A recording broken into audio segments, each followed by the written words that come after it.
یہ القلم اکیڈمی جمال پورہ دربھنگہ کا آن لائن کلاس ہے۔ شعبہ اردو میں آپ سبھی طلباء و طالبات کا خیر مقدم ہے۔ میں توقیر عالم حاضر ہوں درجہ ہفتم کے اردو سبجیکٹ کے ساتھ۔ بچوں، آپ لوگوں نے پچھلے ویڈیوز میں سبق نمبر 1 اور 2 کو پڑھا، سمجھا اور جانا۔ امید ہے ہماری ہدایات پر عمل کرتے ہوئے پچھلے اسباق کے سوال و جواب اور دیگر اسائنمنٹ وغیرہ اپنی کاپی میں تحریر کر لیا ہوگا اور یاد بھی کر رہے ہوں گے۔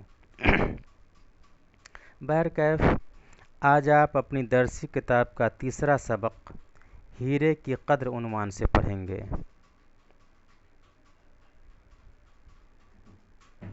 بچوں، چاپلوس اور خوشامدی لوگ بڑے اور بااثر لوگوں کے ارد گرد رہتے ہیں، ان کی جھوٹی تعریف اور چاپلوسی کر کے اپنا کام نکلواتے ہیں، لیکن سمجھدار لوگ چاپلوسوں کو پہچان جاتے ہیں۔ انہیں معلوم ہوتا ہے کہ وہ جن خوبیوں کا ذکر کر رہے ہیں وہ ہم میں موجود ہی نہیں ہیں، اس لیے ان لوگوں کی نظر میں چاپلوس اور خوشامدی انسان کی قدر گھٹ جاتی ہے۔ اس کہانی میں بادشاہ کے درباری شاعروں کی چاپلوسی اور ایک اچھے شاعر کی حقیقت بیانی کا ذکر ہے۔ بادشاہ نے سچے اور ایماندار شخص کو انعام سے نوازا اور خوشامدیوں کو کس طرح ان کی اوقات بتائی۔ جب آپ کہانی پڑھیں گے تو بات روز روشن کی طرح واضح ہو جائیں گی۔ کہانی مختصر طور پر یوں ہے کہ ایک بادشاہ کو شاعری کا بہت شوق تھا۔ ان کے دربار میں بہت سارے شعراء تشریف لاتے تھے۔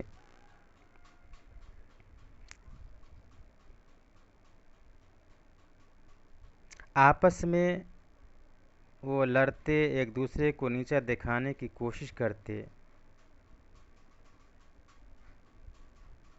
جب دربار میں آتے تو خوشامدی بن جاتے تھے۔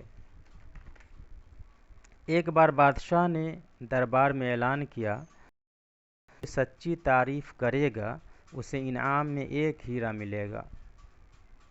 چنانچہ اگلے دن دربار سجایا گیا اور تمام شعراء نے بادشاہ کی تعریفوں کا پل باندھنا شروع کیا اور تعریف میں زمین و آسمان کو ایک کر دیا، ذرے کو مہتاب کر دیا اور پستی سے بلندی تک بادشاہ کو پہنچا دیا۔ مگر ایک شاعر عقیل نام کا خاموش بیٹھا رہا۔ بادشاہ نے اس سے دریافت کیا کہ عقیل، تم نے کچھ نہیں کہا؟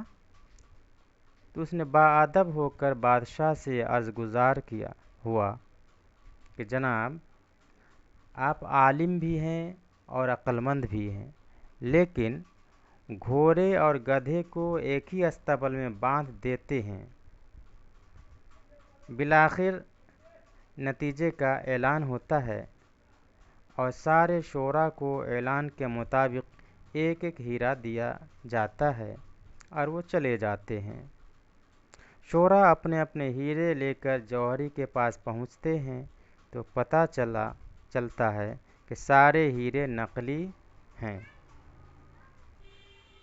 صرف عقیل کا ہیرا اصلی تھا، کیونکہ عقیل نے سچی تعریف کی تھی، اس لیے اس کا ہیرا سچا نکلا، اور بقیہ شاعروں نے جھوٹی اور من گھڑت تعریفوں کے پل باندھے تھے، اس لیے ان کے ہیرے نقلی پائے گئے۔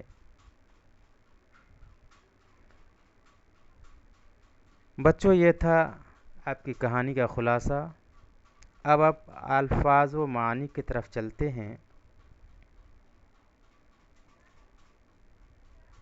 لفظ ہے مقرر کرنا، جس کا معنی ہوتا ہے ٹھہرانا، لگانا۔ حسد کرنا، جس کے معنی ہے جلنا۔ خوشامدی جس کا مطلب ہے چاپلوسی۔ جان کی امان پاؤں مطلب ہے اگر جان نہ لی جائے۔ استبل، وہ مقام جہاں گھوڑے وغیرہ باندھے جاتے ہیں۔ تو بچوں اب اجازت دیجیے، اللہ حافظ۔